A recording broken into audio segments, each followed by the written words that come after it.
Hello guys, সবাই কেমন আছেন? আশা করছি সবাই ভালো আছেন। তো আজকের ভিডিওতে আমি কোন বিষয়টা নিয়ে আলোচনা করতে যাচ্ছি এটা কিন্তু আপনারা টাইটেল অ্যান্ড থাম্বনেল দেখেই বুঝতে পারছেন। তো দেরি না করে চলেন ভিডিওটি শুরু করা যাক। তো ফার্স্ট অফ অল আপনারা যেটি করবেন, প্লে স্টোরে আসবেন। দেখেন আমি কিন্তু অলরেডি প্লে স্টোরে আছি। তো আপনারা এখান থেকে প্লে স্টোরে যাবেন আপনাদের ফোন থেকে।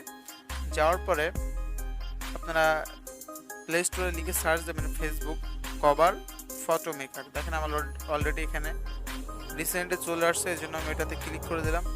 তারপরে এই যে একটি সফটওয়্যার আসবে, এটা কিন্তু আপনারা এটা দেখে আপনারা ডাউনলোড করে নেবেন। আমার কিন্তু অলরেডি ডাউনলোড করা আছে, এই জন্য আমি ডাউনলোড করলাম না। তারপর আমি আপনাদের দেখিয়ে দিই একটু। আমি আনইনস্টল করে আপনাদের সামনে আবার একটু ইনস্টল করি। তো এটা ডাউনলোড হতে কিছু সময় লাগবে। এটা মেবি 12 MB অ্যাপ। দেখেন এখানে কিন্তু লেখা আছে 12 MB, মোটামুটি রেটিংটাও ভালো। তো এটা দিয়ে কিন্তু আপনাদের সেই কাজগুলো করা হয়ে যাবে। আপনারা প্রথমে ডাউনলোড করবেন। দেখেন ডাউনলোড হয়ে গেছে। তো এখান থেকে আমি সেই অ্যাপসটিতে যাচ্ছি। তো অ্যাপসটি ওপেন করার পরে কিন্তু এরকম একটি লোগো চাইবে, এরকম একটি লোগো দেখাইবে। তো যেটি করবেন, এখান থেকে অ্যাড আসলে আপনারা অ্যাডগুলো ক্লোজ করে দিবেন। এখান থেকে পারমিশন চাইলে আপনারা ওকে থেকে ক্লিক করে দিবেন।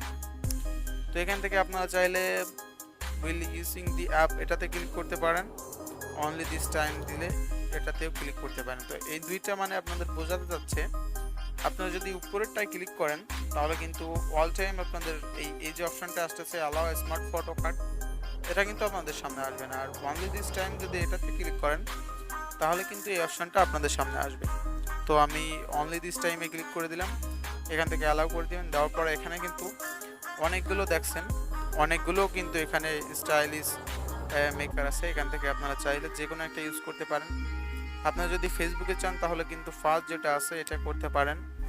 স্টোরি হাইলাইটে চাইলে এটা করতে পারেন। ইনস্টাগ্রামে চাইলে কিন্তু এখানে দেখেন, এখানে কিন্তু অনেকগুলো অপশন আছে। আপনারা চাইলে যে কোনো একটা কিন্তু এখান থেকে সিলেক্ট করতে পারেন।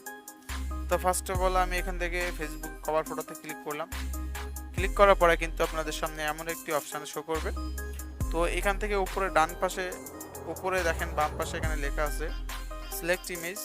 তো এখানে সিলেক্ট ইমেজে ক্লিক করার পর আপনাদের গ্যালারিতে কিন্তু নিয়ে চলে আসবে। আপনারা আপনাদের ইচ্ছা মতো যে কোনো ফটো চাইলে এখান থেকে আপনারা সিলেক্ট করতে পারেন। তো আমি আমার এখান থেকে যে কোনো একটি ফটো এখান থেকে সিলেক্ট করে দিব। আমি এই ফটোটা এখানে সিলেক্ট করতেছি। তো আপনারা এখান থেকে আপনাদের ইচ্ছা মতো এখান থেকে টেনে জুম করে নেবেন। তো আমি দেখেন এখান থেকে আমি এই ফটোটা কিন্তু এখান থেকে নিয়ে নিচ্ছি। এভাবে আপনাদের প্রোফাইল অ্যান্ড কভার ফটো কিন্তু এইভাবে সেট হবে, আপনারা সেইভাবে সেট করে নেবেন আপনাদের ইচ্ছা মতো, যেখানে খুশি সেখানে ড্র্যাগ করে। এভাবে যদি আমি সেভ করি এখানে, তাহলে কিন্তু এভাবে কিন্তু সেভ হয়ে যাবে। তো এখান থেকে আমি দেখেন সেভ করে দিচ্ছি। দেওয়ার পরে মেবি একটা অ্যাড শো করতে পারে। দেখেন আমার সামনে কিন্তু একটা অ্যাড শো করেছে। তো এখান থেকে আমি অ্যাডটা ক্লোজ করে দিব। তো আপনারা অ্যাডটা ক্লোজ করে দিবেন। দেওয়ার পরে ক্যান্সেলে ক্লিক করে দিবেন। দেওয়ার পরে এখান থেকে কিন্তু মোটামুটি আপনার কাজটা শেষ হয়ে গেল। তো এখান থেকে ব্যাক করবেন। ব্যাক করার পরে আপনারা কিন্তু আপনাদের গ্যালারিতে যাবেন। যাওয়ার পরে দেখবেন ফার্স্ট অ্যান্ড সেকেন্ড দুইটা ফটো আছে এখানে দেখেন। তো এই দুইটা ফটো কিন্তু আপনাদের সেভ করতে হবে। তো আমি আপনাদের ফেসবুকে গিয়ে দেখিয়ে দিই। এখান থেকে প্রোফাইলে যাবেন। তো প্রোফাইলে যখন আসবেন দেখেন আমার কিন্তু এই যে প্রোফাইলটা দেওয়া আছে এটা কিন্তু আমি চেঞ্জ করবো না, তবে আপনার দেখিয়ে দিই। তো এখান থেকে আপনারা সেট প্রোফাইল পিকচারে ক্লিক করবেন।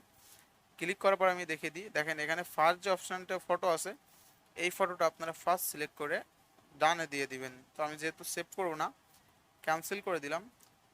তারপরে যখন প্রোফাইলে কভার ফটো দিবেন দেখেন সেখানে কিন্তু সিলেক্ট অন ফেসবুক এখানে লেখা আছে। এখানে আপনারা ক্লিক করবেন আপলোড ফটো। এখানে ক্লিক করার পরে দ্বিতীয় যে পিকচারটা আপনাদের সামনে এসেছে সেটা কিন্তু আপনারা সেভ করে দিবেন। দেখেন আমি দেখিয়ে দিই। এখানে দেখেন আপলোড ফটোতে ক্লিক করে দ্বিতীয় যে ফটোটা এখানে এসেছে এটা কিন্তু আপনারা ক্লিক করে দিবেন। তারপর ডান দিয়ে দিবেন, সেভ হয়ে যাবে। সেম এখানে যে লোগোটা দেখাচ্ছে আপনাদের দেখিয়ে দিই। এখানে যে লোগোটা দেখাচ্ছে সেম এভাবে কিন্তু আপনাদের স্টাইলিশ ফটো কিন্তু আপনারা সেভ করতে পারবেন। তো মোটামুটি এটাই ছিল আজকের ভিডিও। তো ভিডিওটি যদি ভালো লেগে থাকে চ্যানেলটিকে সাবস্ক্রাইব করবেন এবং পাশে থাকা বেল আইকনটিতে প্রেস করবেন। ধন্যবাদ, সবাই ভালো থাকুন।